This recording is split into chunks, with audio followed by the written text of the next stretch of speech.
Setelah 3 jenderal Korps Coklat dihantam skandal membantu pelarian Joko Chandra, akhirnya kepolisian berhasil menangkap dan membawa pulang buronan 11 tahun kasus hak tagih atau cesi Bank Bali yang merugikan negara 900 miliar rupiah.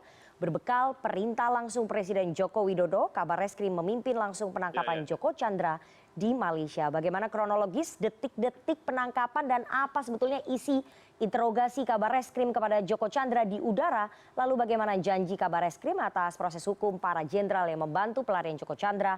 Malam ini kita akan berbincang melalui sambungan Zoom dengan Kabar Reskrim Polri Komjen Listio Sigit Prabowo. Selamat malam Pak Listio. Selamat malam Mbak Rifana. Selamat malam pemirsa. Ya, Pak Listio, pertama-tama kami mengucapkan selamat atas keberhasilan Barreskrim Polri membawa pulang buronan 11 tahun Pak Joko Chandra. Selamat. Oke, Pak Listio, langsung saja ini meskipun Joko Chandra sudah bisa dibawa pulang, ditangkap dan kemudian sekarang sudah menjalani hukumannya di Rutan Salemba, tapi banyak cerita dan juga pertanyaan di balik penangkapannya Joko Chandra ini. Kenapa begitu lama Pak, membutuhkan waktu 11 tahun untuk bisa membawa pulang Joko Chandra ke tanah air? Apakah ini kemudian ada kaitannya dengan keterlibatan 3 jenderal polisi sehingga Polri berkepentingan untuk mengembalikan kepercayaan masyarakat dengan membawa pulang Joko Chandra, Pak Listio? Baik, terima kasih Mbak. Jadi mungkin ada 2 hal yang harus dipisahkan Mbak ya terkait dengan pencarian buron Joko Chandra ini. Pencarian yang terdahulu tentunya kan menggunakan posisi skema yang biasa digunakan yaitu ekstradisi. Karena ini terkait dengan buron Joko Chandra saat itu telah masuk dalam proses peradilan dan kemudian ada putusan PK. Sehingga proses yang digunakan adalah menggunakan proses ekstradisi yang dimulai dengan masalah red notice. Terkait dengan red notice sendiri, ternyata dari penjelasan Hubinter Polri atau Set NCB di tahun 2014, red notice-nya sudah terhapus dari data Interpol yang ada di Perancis. Sehingga tentunya ini menghambat proses selanjutnya. Nah, terkait dengan proses yang kita laksanakan, polis to polis, ini bisa kita lakukan karena memang betul bahwa dengan masuknya Joko Chandra yang kemudian muncul viral terkait dengan masalah adanya surat jalan palsu, kemudian adanya surat terkait dengan masalah red notice, dan juga ada proses-proses di kelurahan dan penerbitan paspor yang kemudian ini kita lanjutkan dengan proses penyidikan. Tentunya kita bisa membuat skema untuk melakukan kerjasama dengan kepolisian di Raja Malaysia, di mana beberapa waktu sebelumnya memang kita sudah sering melakukan kerjasama dengan kepolisian di Raja Malaysia dalam bentuk polis to polis untuk melakukan beberapa penanganan kasus yang bersifat lintas negara, khususnya di Malaysia dan Indonesia, terkait dengan masalah kasus penyelundupan orang, terkait dengan masalah kasus narkoba dan juga beberapa kasus terorisme, dan termasuk yang terakhir terkait dengan pembobolan 1MDB yang pada satu sempat masuk dan kemudian kita amankan dan kita kembalikan ke Malaysia. Itu yang kemudian menjadi dasar kita untuk kita bisa membuat atau bekerja sama dalam bentuk skema polis to polis. Oke, jadi artinya ada mutual relationship begitu ya Pak ya? Ada simbiosis mutualisme antara kepentingan dari polisi di Raja Malaysia dengan kepentingan Polri begitu ya? Sudah banyak ada hubungan baik yang terjalin selama ini. Tapi Pak, saya sebetulnya ingin tanya, karena kabarnya Presiden Joko Widodo sampai memanggil Anda dan meminta Anda dan juga Kapolri untuk membentuk tim kecil Pak. Bisa diceritakan kronologisnya tim kecilnya ini dibentuknya sejak kapan dan bekerja dalam senyap, kabarnya hanya dalam 10 hari Pak? Oke, jadi di tanggal kurang lebih tanggal 20 itu ada 2 perintah. Yang pertama dari Bapak Kapolri dari Bapak Presiden kepada Bapak Kapolri untuk segera menuntaskan polemik Joko Chandra. Karena ini sudah menjadi perhatian publik dan tentunya hal ini harus betul-betul bisa dituntaskan. Kemudian kita juga diundang untuk melaksanakan rapat koordinasi oleh Menko Polhukam yang dihadiri oleh kementerian terkait, ada imigrasi, kemudian Mendagri, BIN, Kejaksaan Agung, dan termasuk juga Polri, yang intinya membahas hal yang sama, yaitu bagaimana strategi mengembalikan Joko Chandra.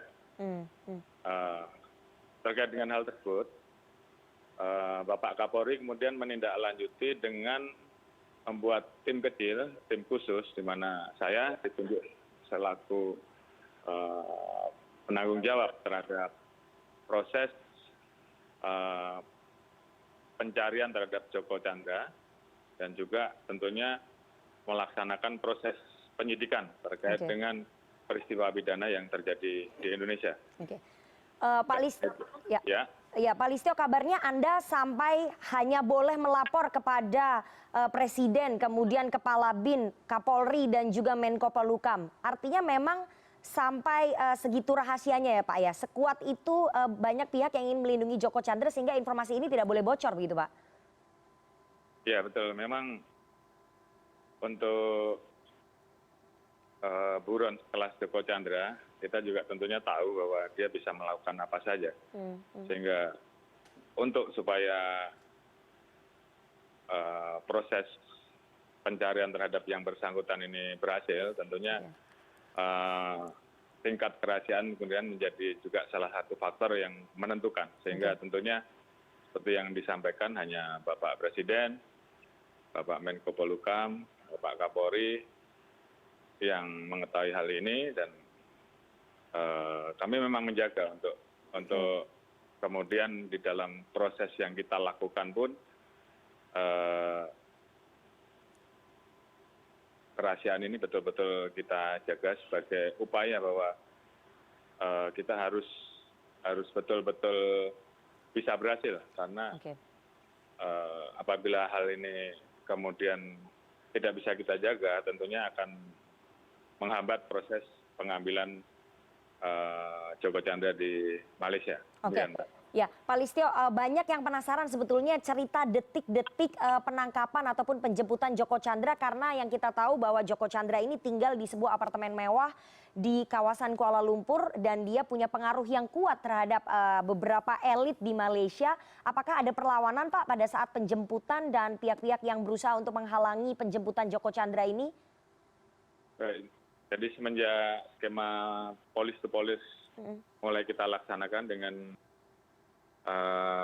proses diawali pengiriman surat dari Bapak Kapolri kepada Kepala Polisian di Raja Malaysia, tentunya setelah itu kita tindak lanjuti dengan komunikasi yang intens terhadap rekan-rekan kepolisian di Raja Malaysia untuk tukar-menukar informasi, sekaligus juga menyusun strategi terkait dengan pengambilan yang bersangkutan. Dan ini tentunya memerlukan waktu, sehingga pada saat tanggal 30 kami mendapatkan informasi dari rekan-rekan kepolisian di Raja Malaysia bahwa sepertinya sudah saatnya buron Joko Chandra bisa diambil, sehingga kemudian kita mempersiapkan segala sesuatunya, termasuk kami mempersiapkan tim yang akan berangkat ke Malaysia, dan kita persiapkan skema handing over, yaitu bagaimana nanti setelah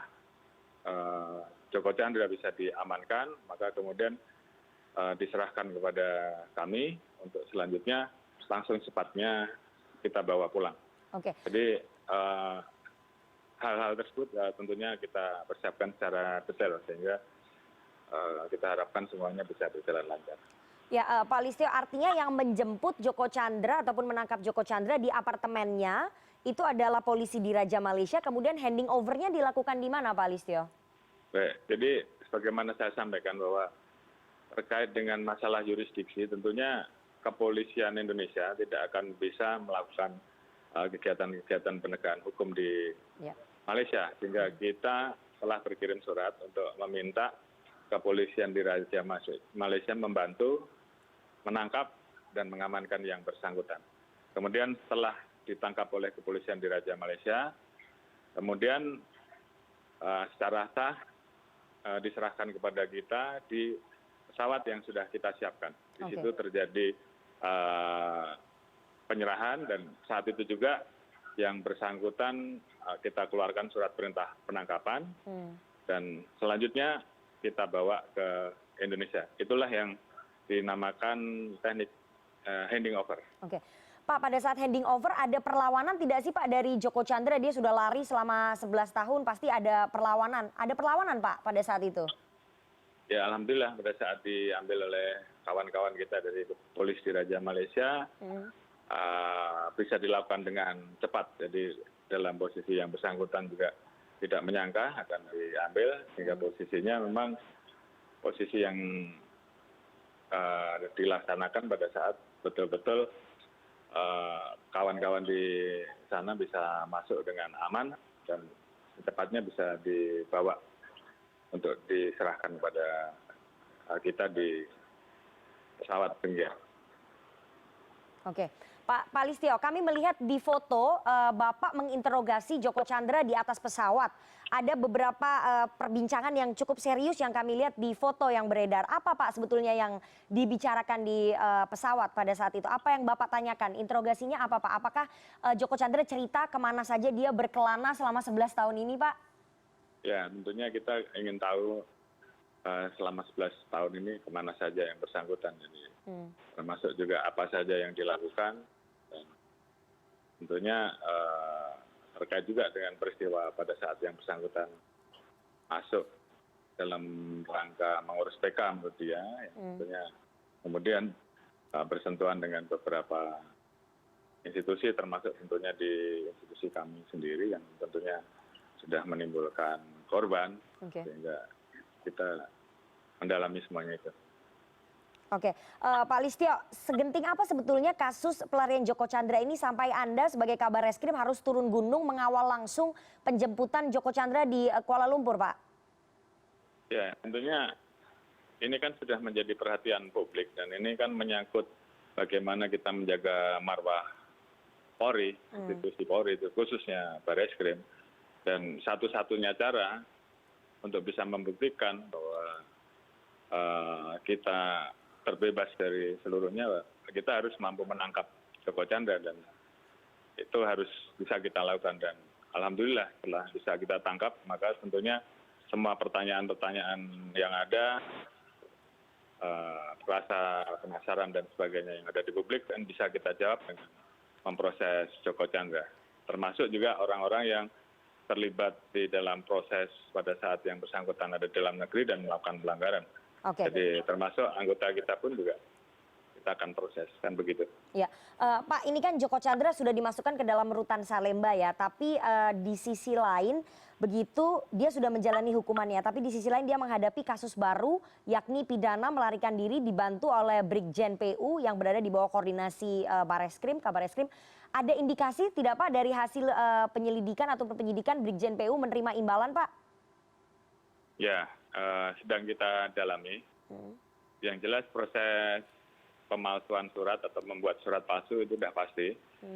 Untuk lidik terkait dengan aliran dana saat ini sedang terus intensif kita lakukan pemeriksaan dan secepatnya kita akan sampaikan ke publik. Mudah-mudahan semuanya bisa berjalan lancar. Nah itu Pak, indikasi itu kita duga ada. Berarti ada indikasi ke arah sana begitu ya Pak yang sudah diduga oleh hasil penyelidikan begitu? Ya, kita sedang dalami, tapi kemungkinan indikasi itu ada. Oke, Pak, ini yang menjadi kekhawatiran juga sebetulnya dan menjadi masukan dari aktivis, kemudian dari DPR. Bagaimana sebetulnya Polri menjamin proses hukum pidana atas Brigjen PU berjalan adil dan juga transparan? Karena ini kemudian setelah Joko Chandra ditangkap, artinya banyak yang khawatir proses hukum terhadap para jenderal polisi itu kemudian tidak akan berlangsung secara adil dan juga transparan, Pak. Saya kira dari awal kita sudah berusaha untuk melaksanakan proses tersebut dan memberitahukan publik secara transparan dari mulai tahap pengiriman SPDP dan kemudian menaikkan status tersangka baik saudara Brigjen PU, kemudian juga Anita dan nanti tentunya ada tersangka-tersangka yang lain yang akan kita tetapkan dan semuanya akan kita sampaikan ke publik sebagai bentuk transparansi kita kepada masyarakat. Oke, Dan itu bisa saya bertanggungjawabkan. ya, Pak Listio, apakah ada indikasi bukan hanya 3 jenderal tersebut, terutama Brigjen PU yang terlibat dari pelarian Joko Chandra selama dia kembali pada saat awal Juni dan juga selama 11 tahun ini, ada pihak-pihak lain yang terindikasi mungkin membantu pelarian Joko Chandra, Pak, dari kepolisian? Ya, kita ikuti saja, Mbak. Yang jelas kan penyelidikan dan penyidikan masih terus berlanjut. Jadi secara periodik kita akan sampaikan kepada publik. Jadi kalau saya jawab sekarang nanti tentunya akan melanggar SOP seperti itu. Oke, artinya penyelidikan masih terus dilakukan ya Pak ya. Polri berjanji untuk lebih transparan atas proses penyelidikan ini. Tapi ini yang menarik, apakah penangkapan Joko Chandra akan menjadi momentum Pak Listio bagi Polri dan juga Barreskrim bersih-bersih institusinya Pak? Ya saya kira kalau terkait dengan masalah bersih-bersih ini kan sudah menjadi komitmen dari pimpinan Polri. Jadi ya tentunya ini adalah hal yang buat kami ini tidak boleh terulang lagi. Dan tentunya ini juga sudah kita sampaikan kepada seluruh jajaran khususnya Barreskrim dan wilayah. Kalau memang tidak bisa mengikuti komitmen kita, ya silahkan mundur dari Barreskrim, kan itu sudah kita sampaikan berkali-kali. Dan kalau melanggar, apalagi melakukan pelanggaran hukum, ya tentu pasti akan kita tindak tegas. Dan itu kita tidak main-main masalah itu. Oke. Dan ini juga sebagai bentuk pertanggungjawaban kita kepada publik, pelaku penegak hukum, kan seperti itu. Oke, artinya siapapun yang tidak bisa mempertanggungjawabkan perbuatannya silakan mundur dari Barreskrim Polri, begitu ya Pak ya, tadi yang Bapak sampaikan. Tapi yang menarik selain 3 jenderal polisi, Polri juga sudah menetapkan pengacara Joko Chandra, Anita Kolopaking sebagai tersangka. Apakah kemudian perkembangan kasusnya ini, perkembangan proses hukumnya ini seperti apa Pak? Pak, apakah akan diarahkan ke penyidikan suap begitu Pak? Ya sambil berjalan Mbak, sambil berjalan semuanya nanti akan kita sampaikan ke publik. Sedang berproses. Sedang berproses. Ya, Pak Listio, saya harus menanyakan ini karena ini menjadi desas-desus di luar yang akan mencoreng citra Polri. Tapi saya harus bertanya untuk sebagai klarifikasi dan ini kita memberikan waktu bagi Bapak untuk menjawab begitu ya. Ada desas-desus sebetulnya Pak yang menyebut penangkapan Joko Chandra berkaitan dengan suksesi kursi Kapolri. Ada intrik politik di dalamnya. Bagaimana jawaban Bapak? Saya kira ini ada kasus terjadi dan kita harus bisa menuntaskan ini. Dalam menuntaskan ini tentunya kita harus bisa menangkap Joko Chandra dan kemudian memproses pelanggaran hukum yang ada baik dari internal Polri maupun pihak-pihak lain yang terlibat termasuk juga Joko Chandra itu sendiri. Jadi mungkin kita profesional saja Mbak terkait dengan intrik-intrik yang ada. Saya kira itu bukan ranah kami. Kami tugasnya bekerja dan mengembalikan kepercayaan publik terhadap institusi Polri khususnya Barreskrim. Itu yang paling penting buat kami. Oke, jadi tidak ada intrik-intrik itu ya Pak ya. Berarti tugasnya memang betul menangkap buronan selama 11 tahun Joko Chandra. Ini karena pertaruhan marwah untuk mengembalikan citra Polri begitu ya Pak Listio ya? Ya, karena memang itu adalah bentuk tanggung jawab kami sebagai penegak hukum dan kita harus buktikan bahwa Polri masih bisa dipercaya oleh publik. Itu yang paling penting buat kami. Oke, terima kasih sekali lagi atas waktunya Pak Kabar Reskrim Komjen Polisi Listio Sigit Prabowo. Sekali lagi selamat atas keberhasilan Polri membawa pulang buronan 11 tahun hak tagih Cesi Bank Bali Joko Chandra ke tanah air. Dan terima kasih sekali waktunya Pak Kabar Reskrim kepada CNN Indonesia Prime News malam hari ini.